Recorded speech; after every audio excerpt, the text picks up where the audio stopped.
உலகெங்கிலும் உள்ள doctor plus நேயர்களுக்கு வணக்கம்.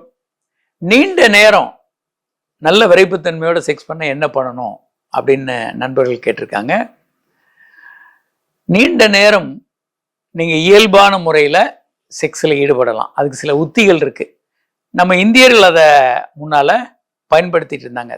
தாந்திரிக் செக்ஸ்ன்னு அதுக்கு பேரு. அது எப்படின்னா, செக்ஸ் ஆரம்பிப்பாங்க, உடனே விந்து வெளியேற்றி முடிக்க மாட்டாங்க. கொஞ்ச நேரம் பல்வேறு விதமா தூண்டுறது, அப்படி நிறுத்திடுவாங்க. நிறுத்திட்டு வேற வேலையை கூட போயிடலாம் விந்து வெளியேற்றாம. அல்லது நீங்க வீட்டிலே இருந்தீங்கன்னா மறுபடியும் ஒரு அரை மணி நேரம் கழிச்சு திரும்ப ஆரம்பிக்கலாம். திரும்ப இப்படி நீங்க பண்ணிக்கிட்டே இருந்தீங்கன்னா மணிக்கணக்கில் நீங்க செக்ஸை பண்ண முடியும். நீங்க விந்து வெளியேற்றாம விந்து வரும் அப்படின்னு தோணும்போது நிறுத்திட்டு உங்க மனைவியை தூண்டுங்க. இந்த மாதிரி மாத்தி மாத்தி நீங்க பண்ணிக்கிட்டே இருந்தீங்கன்னா நீண்ட நேரம் செக்ஸ் பண்ண முடியும். இதற்கு மருந்துகள் எதுவும் பயன்படுத்தலாமான்னா, பொதுவா நாங்க மருந்துகள் சொல்றது இல்லை. ஏன் அப்படின்னா, மருந்துகள் எல்லாமே நீங்க மருத்துவரை பார்த்து ஏதாவது ப்ராப்ளம் இருக்கான்னு செக் பண்ணிக்கிட்டு அவருடைய மேற்பார்வையில் வாங்கி சாப்பிடணும். பல பேர் வயகரா பயன்படுத்துறாங்க. வயகரா பயன்படுத்தலாமா? பயன்படுத்தலாம், ஒன்றும் ஆபத்தானது இல்லை. ஆனால் என்ன ஒரு பிரச்சனை இதில் வரும், வயகரா மாதிரி வாங்கி நம்ம சாப்பிட்றோம் அப்படின்னா, அடுத்து வயகரா இல்லாமல் நம்ம செக்ஸ் பண்ணும்போது நம்மளுடைய ஒரு பாதுகாப்பின்மை நமக்கு வந்துடும். ஐயோ, நம்ம வயகரா எல்லாம் போகிறோம், நமக்கு சக்ஸஸ் ஆகாமல் போயிடுமோ அப்படின்ற பயம் வந்துடும். அதனால அது தேவையில்லாமல் நீங்கள் பயன்படுத்த வேண்டாம் அப்படின்றதான் எங்களுடைய ஒரு இது.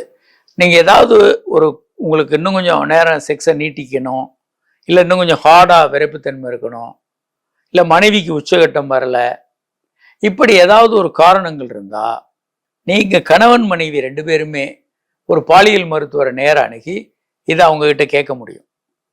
இதற்கு பல்வேறு பயிற்சிகள் இருக்குது, மருந்துகள் இருக்குது, பல்வேறு விதமான யோசனைகளும் இருக்குது. தாந்திரிக் செக்ஸ் மாதிரி சில விஷயங்களை நீங்கள் பண்ண முடியும்.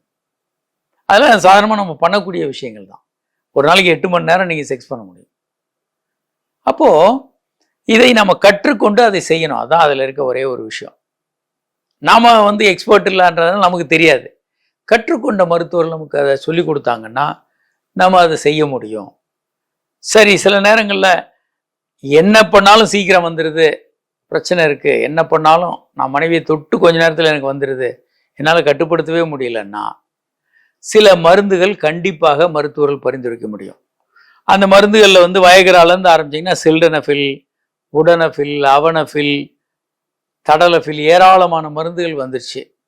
அடுத்து விந்து சீக்கிரம் வராமல் தடுக்கக்கூடிய மருந்துகள் இருக்குது. பழைய மருந்துகள் நிறைய இருக்குது. இப்போ டெபாக்சிட்டின் போன்ற மருந்துகள் 2010 அமெரிக்காவுடைய FDA நிறுவனத்தால் அங்கீகரிக்கப்பட்டு அது புழக்கத்தில் வந்தது. இப்போ இந்தியாவிலையும் அது கிடைக்குது. அப்போ ஏராளமான மருந்துகள் இருக்குது. ஒரு பக்கம் பயிற்சிகள், அடுத்த பக்கம் மருந்துகள்.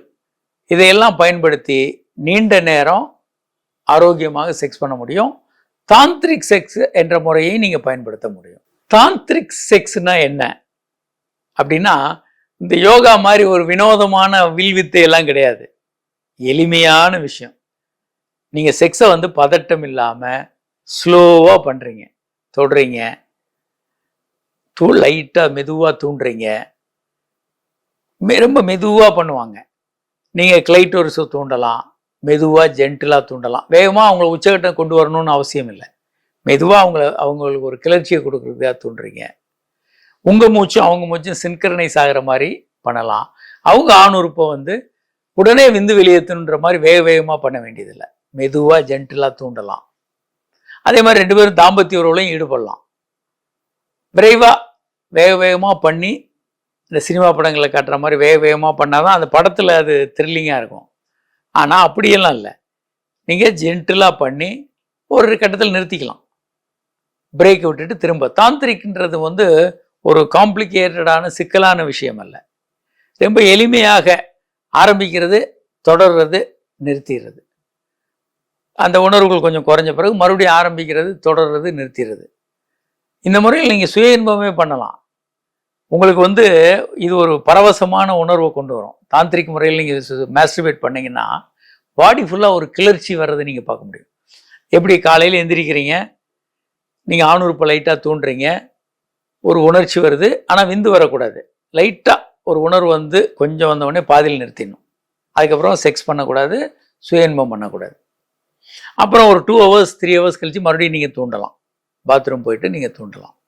அப்போ கொஞ்சம் உங்களுக்கு தூண்டுதல் வருது, உணர்ச்சி வருது, நிறுத்திடலாம். அடுத்து ஒரு 2-3 மணி நேரம் கழித்து திரும்ப பண்ணலாம். இப்படி பண்ணிங்கன்னா உங்கள் உணர்வு உங்கள் உடம்புல வந்து கொஞ்சம் சூடு அதிகமாகிறத நீங்கள் ஃபீல் பண்ண முடியும். ஒரு பரவசமான கிளர்ச்சி உங்கள் உடம்புல இருக்கிறத நீங்கள் பார்க்க முடியும். பெயின் ரொம்ப இருக்காது உடம்புல. ஒரு விதமான கிளர்ச்சியோட உங்கள் பாடி ஒரு லைட்டாக எலேட்டடாக இருக்கும். ஏன்னா பிரெயின்ல இருந்து சில நல்ல ஹார்மோன்கள் சுரக்கும். அந்த ஹார்மோன்கள் வந்து இந்த டோப்பமைன் மாதிரியான ஹார்மோன்கள். அது லைட்டாக கொஞ்சம் போதை கொடுக்கக்கூடிய ஹார்மோன்கள் மூளையில், நம்ம மூளையிலேருந்து நமக்கு சுரக்கும். கொஞ்சம் ஒரு கிளர்ச்சியை கொடுத்துக்கிட்டே இருக்கும். இதனால தான் அந்த காதலர்கள் ஏன் அப்படி கிளர்ச்சி அடைகிறாங்கன்னா அதுதான். அவங்களுக்கு அந்த நினைப்பு, அந்த தொடுதலே அந்த அளவுக்கு கொண்டு வரும்.